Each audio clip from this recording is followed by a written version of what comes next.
Hey, what's up, everybody? Welcome back to another episode of the Aggressive Whiskers podcast. I am your host, the luscious, the voluptuous, the hairy mandad himself, the staring contest champion of the 2017 year of Northern Oakland County. Let me say that again.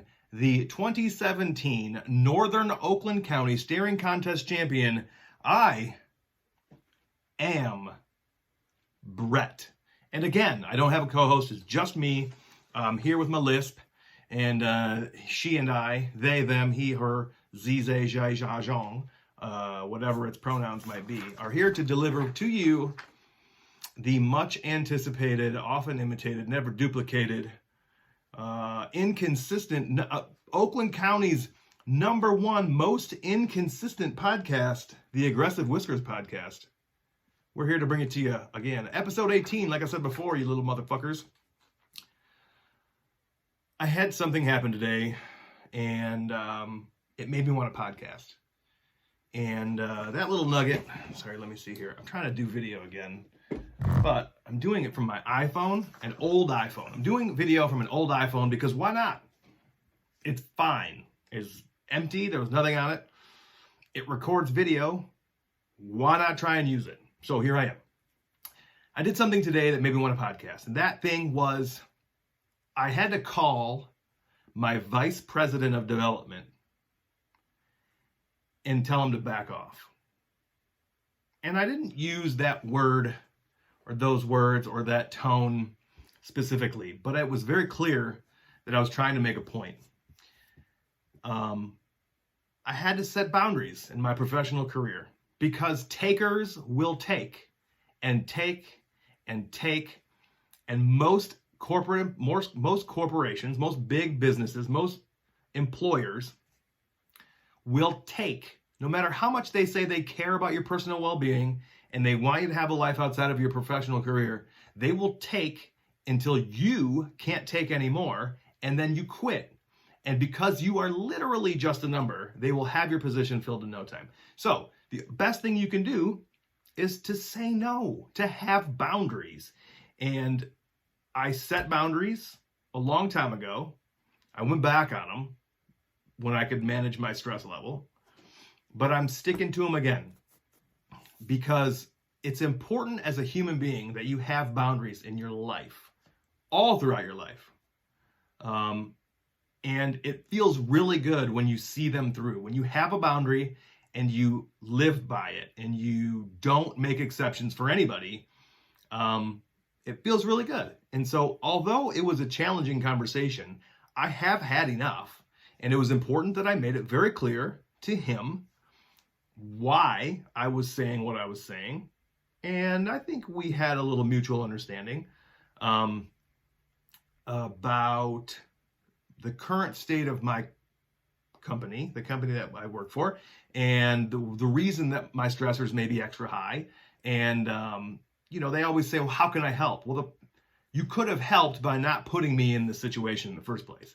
Helping now is reactionary. It's not, as a leader, you should have helped on the front end and and preemptively, you should have helped me by not putting me in this situation year after year after year after year. Yet here I am in the same situation, and you are once again asking, how can I help you? It's too late. Just let me do it.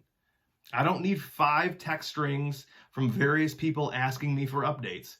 One line of communication. If you want it every day, let's make it the end of the day so you can get a summary, but stop the nonsense. I have been doing this for 10 plus years. I know exactly what I'm doing and how to do it. I acknowledge that I made a mistake. It's not the end of the world. I can fix it.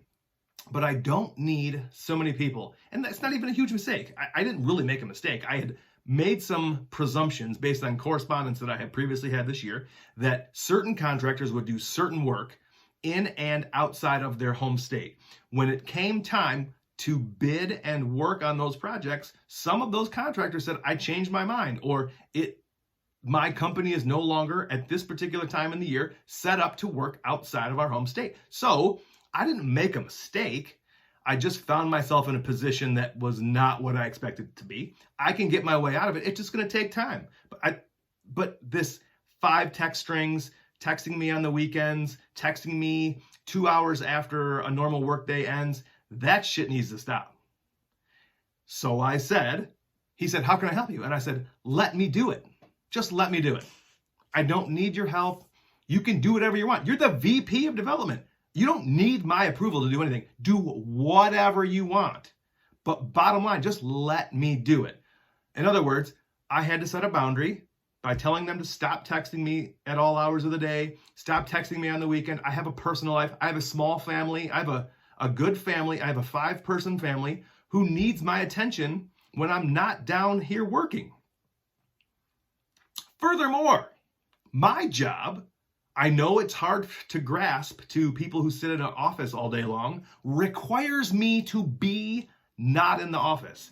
I must go to a job site. I must shake hands. I must look at concrete up close. I must touch tile. I must wiggle tables to make sure that they're secure. I must be at a job site. Meaning, I'm not sitting in front of my computer waiting for you to ask me a question so that I can answer it immediately. That's not how construction management works. I must be in the field. And you who have been driving me, you corporate people who have been sitting behind a desk, driving us crazy all year long already, have got to allow us to do our job at this point in the year. I'm sorry that you want answers immediately. That's not how this industry works. It just doesn't. You could call me, but don't send me an email and think I'm sitting in front of my computer all the time. Call me. Ask me a question. Did you know you have a phone? The phone you texted me on or emailed me on? Call me instead, biatch. This is ridiculous. Set a boundary. Say no. Tell them you're not going to continue to do this nonsense. Tell them why, respectfully, and go about your day. As long as you do your job effectively, they have nothing to say to you. They can complain, although they can replace you for anything. So why not do your job the way that you know how it needs to be done? Continue to do a good job, and then just keep going. You don't have to renege on your boundaries. Set them, adhere to them, and be comfortable knowing that you're still doing the right thing. It's okay to set boundaries as long as you continue to do the right thing. Now, there's recently been these discussions about quiet quitting. And I think there's a lot of people that might say, Brett, you're quiet quitting. And maybe I am. But also, maybe I'm just doing my job. Maybe I'm doing my job the way it needs to be done, and you don't like it that way because it's not your way. I've been doing this for a very long time. I don't need you to tell me how to do my job. I don't need it. I will take your guidance and I will listen to your feedback and I will make changes as I see fit. But I have 2 awards sitting over there on my desk. For the best triad last year, for the most productive triad. So like the triad, there's 3 of us that work in a development market that work the best together. I have an award for that. And I also have an award for most innovative person on the development team in 2021. Me, I do. So why all of a sudden in 2022 am I suddenly not doing my job potentially? Why does everyone have to be up Brett's ass? Why do you have to micromanage me? What? Do you ever think that maybe it's you? I'm not doing anything different. I'm doing the same damn thing. But anyway, a lot of people might say, Brett, you're quiet quitting. Maybe I am. Maybe I am. If that's what that you want to call it. I think I'm just quietly minding my own business and doing my job the way I've always done it. There's been nothing wrong with it in the past. I get bonuses every year. I get a raise every year. I get 2 awards last year. I'm not doing anything different. I'm doing the same good job I've always done with the same great group of people I've always worked with. You have the problem, not me. You're just micromanaging and you don't like that I'm not at your beck and call. Well, I'm never going to be. I don't care that you don't like my boundaries. They're my boundaries. I don't have to answer your text message at 7 o'clock at night. I can wait till the next day. And you have to accept that. Feel good about your boundaries, everybody. It's okay to have them. Sorry, I didn't even have coffee before that, and I'm just really wound up. It fires me up so much the way that this company operates. And, I just find it to be incredibly offensive how they treat those of us who've been around a really long time and who continuously do a great job, and they still treat us like we don't know what we're doing. Fuck out of here. The fuck out of here. I really just kind of talked about two things at the same time: quiet quitting and setting professional boundaries. I got something that I really, really, really need your guys' help with. At what point in the last 25 years, see, I'm 42, 41 and 3/4. And so let's say 25 years. At what point in the last 25 years did we stop saying she's on the rag? Do you remember that? Some of you may be too young to have ever said that. Some of you may be too old to know what I mean. But when a woman was on her period, or a young lady was on her period, and it was discussed amongst her peers, she was being referred to as on the rag. And I don't know about all of you ladies, but I find it hot, first of all. Second of all, I find it curious. Did that come about on accident when a lady or young lady or woman or whatever suddenly became on the rag and only had a rag to stuff in her puss area?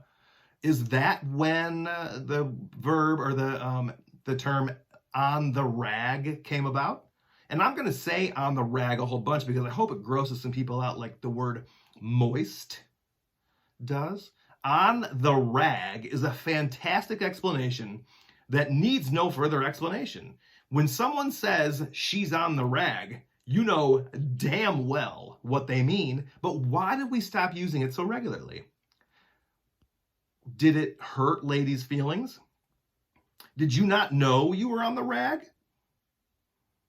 How would you like to be referred to? I'm not going to say she's having her menses, or she's menstruating, or she's on her period, because period makes no fucking sense. It makes less sense than on the rag. I'm going to start saying, sorry, did you not know you were on the rag? Is this the first day anybody told you you're ragging? You're ragging out, biatch. You're ragging out. Might want to stuff something in your panties.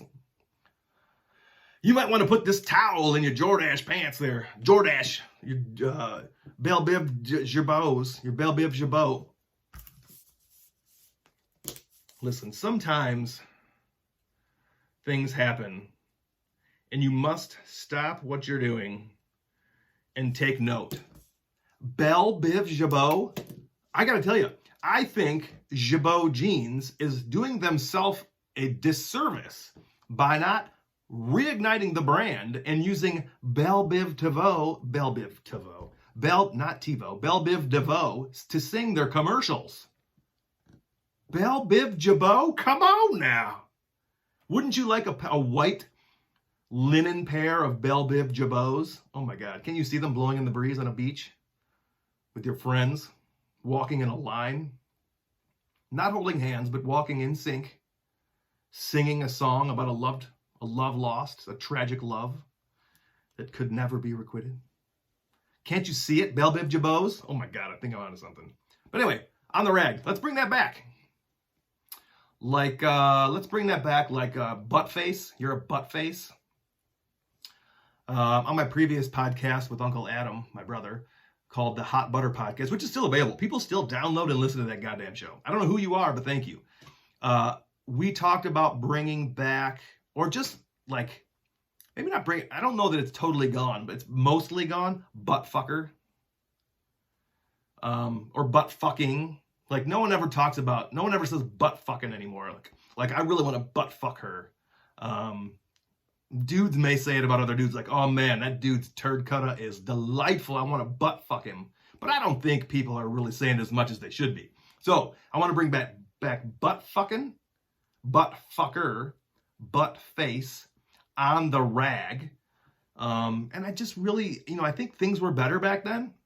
There were no smartphones, just really good cut downs nicknames, I don't know what the right word is for what those are called. But anyway, I just think we need to bring those things back. And also Bell Biv Girbaud. Let's seriously bring that back. It's really important to me. Oh boy. What else do I got? Stop taking COVID tests. Your fearless leader says the pandemic is over, but joke's on him. There was never a pandemic. There was some shit going around, but it wasn't a pandemic. But your president, former Vice President Biden, claims that the pandemic is over, which we already knew that. So stop taking COVID tests, number one. And number two, stop wearing a mask. You look dumb. You look like a big dumb idiot. You big dumb idiot. Stop it. Throw them all away. Do you remember in the 60s? I don't, but I heard about it, where women were burning their bras? I think there was a period of time where people were burning their masks too. Burn them motherfuckers. Throw them away, burn them, get rid of them, stick them in your fucking Jordache pants when you're on the rag. Catch that. Catch that rag. Man, that's another good one. God damn. Catch that rag. Just stop. Stop playing the games. Stop believing the hype. Like, at one point in time, every fucking commercial on Hulu was about COVID. Not no more. At one time, every fucking billboard along I-69 and 94 on the way to Chicago was about COVID. Chicago still has a shitload of fucking billboards up about COVID and saving your neighbor and doing the right thing. Get the fuck out of here. It is absolutely common knowledge that it did nothing. Nothing helped anything. You were going to get it no matter what you did. I listened to a podcast yesterday on the Jordan Peterson podcast where he interviewed this up-and-coming francophone, French-speaking leader in Quebec, Canada. And he was saying that they were under strict curfews in Quebec province during the COVID lockdowns. And there was absolutely people saying, I need to enforce, this is high at a government level. We need to enforce this, so create a study or find me something to back this up. And they couldn't do it. And they were enforcing these bizarre curfews on everybody. So they were taking people who were otherwise spread apart and not passing on this absolute illness. Like, there's no dispute that people were getting ill and it was severe and yada, yada, yada, yada. So they were taking people who were nowhere near each other and forcing them together in the same house at 8 o'clock, 9 o'clock at night. You could not leave your home. So you're super worried about COVID, yet you're forcing everyone together. Fucking bizarre, man. The government, the elites, the higher ups bullshitted everybody. Stop playing the fucking games, man. Stop taking tests. If you get sick, just get sick. Just like you used to do. If you want to get a flu vaccine, do it. Don't talk about it. I got this eye fucking situation still. And I know that the primary age of clientele at a retinal doctor and a cataract doctor is senior citizen age. I know that. I see it all the time. Let them wear a mask. Why do I have... That is the only place I wear a mask and have ever worn a mask, except for that like first week or two where we didn't know what the fuck was going on. I was like, oh, I got to go to Home Depot, so this is just going to be quick. And then I was like, fuck this.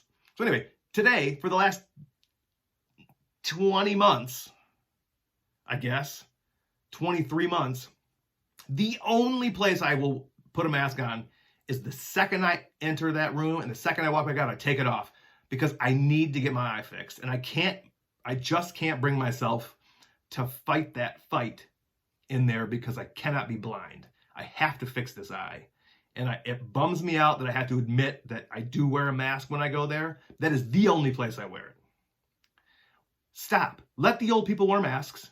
My mask isn't helping them at all if they have a mask on. It wasn't helping them to begin with. But if they want to wear a mask, fine. Stop making me wear masks.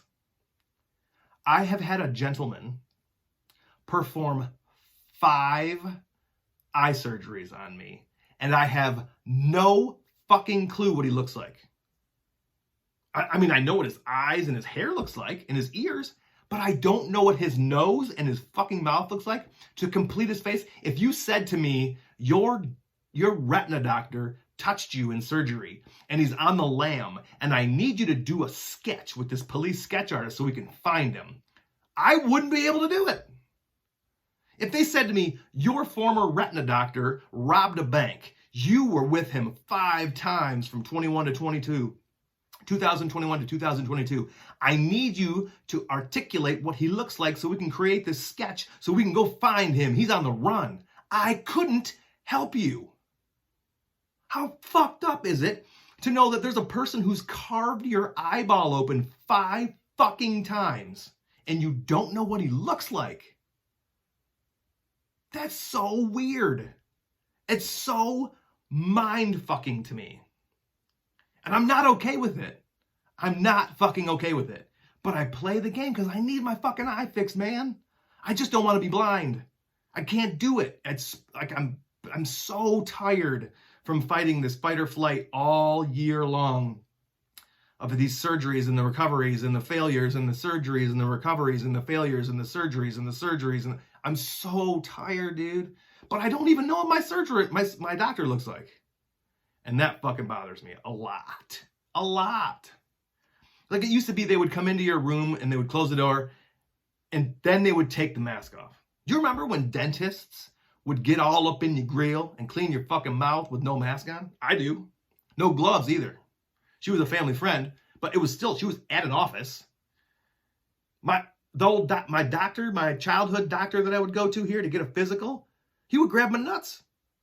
He didn't have a mask on. Come on now. It's not that fucking different. Things today are not that different as far as germs are related, as germs are concerned. They're not. Same shit's all been, same shit's here, that was there, is here now. Same shit. And I'll punch you in the fucking mouth if you try to tell me otherwise. So this thing where you have to wear a mask all the time, fuck it. Breathe your germs into my face. I would rather be exposed and build up antibodies nonstop all year round and get sick periodically.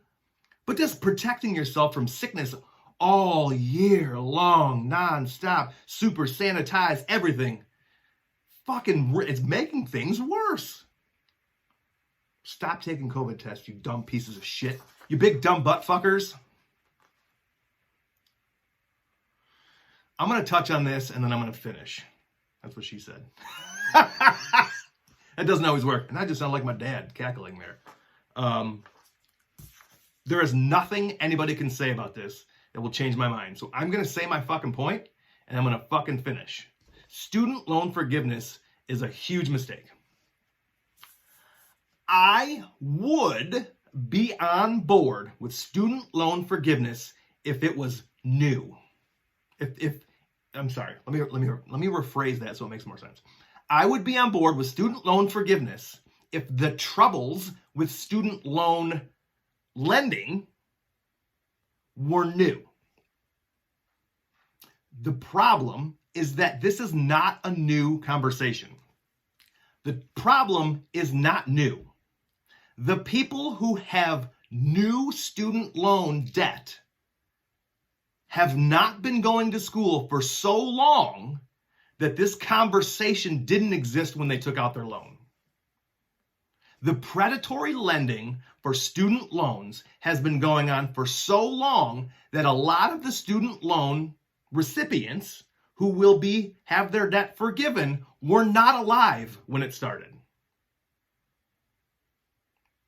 That's probably not factual. I have no idea. But I'd be willing to bet a little bit of money that some of the people who will have their student loan debt forgiven were not alive when this conversation started.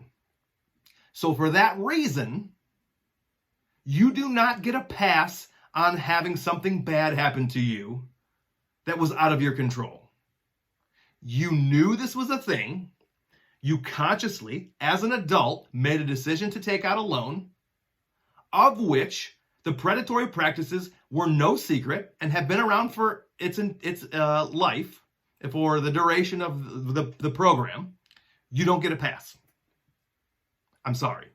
Now, starting today, or starting from that moment, we can have a different conversation. But if you already had a loan and you knew it was something that could potentially happen to you where you would have a hard time paying it back, tough shit. If for some odd reason you took out a student loan so long ago that you were literally unaware of the predatory practices of student loan lending, then you may have your loans forgiven. But I would imagine that those people have either A, long since paid off their student loans, or B, never took one out to begin with, or C, just paid cash. And they don't care. It doesn't matter to them. I mean, they might, because it's their tax dollars that are forgiving these loans. But I don't feel bad for anybody who took out a loan and now has a hard time paying it back. I have taken out loans and had a hard time paying them back. I am not immune to this. I weigh the risk as an adult and I take my chances. It's just the way it goes.